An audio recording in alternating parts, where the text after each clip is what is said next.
One of the most important concepts for investors to grasp is compounding. It's the principle on which most great fortunes are built, and it's far more powerful than you might imagine. Here is the financial author and educator Andrew Craig. Einstein described compound interest as the eighth wonder of the world. One of those things where you can find that quote a lot online, but then you can also find people saying that he never said that. But whether he said it or not, I think I'll take it and think it's because it is as important as that in my view, and it's one of life's great. It's one of the great failures of education system that too few people understand the power of compound interest.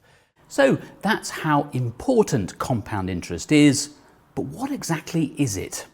Compound interest is where you take £1,000, let's say, you make 10% in over, let's say, 1 year. And so at the end of the year, you have £1,100. If you do that again, the following year, you make £110 of return. So you've got £1,210.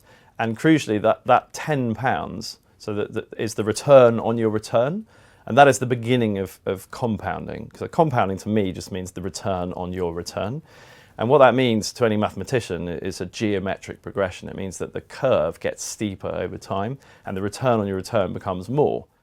To illustrate the power of compounding in the talks that he gives, Andrew uses a simple example, and it's this.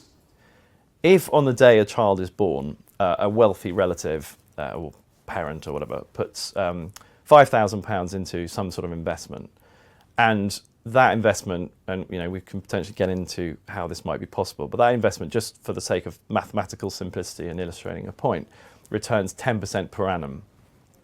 On the first day that child can legally retire, on their 55th birthday, they'll have £945,000 in their account.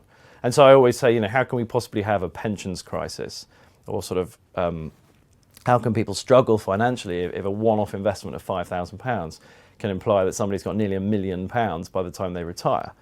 So harness the power of compounding. If you haven't started investing yet, don't put it off any longer. And if you want to give a child a financial head start, just invest some money for them.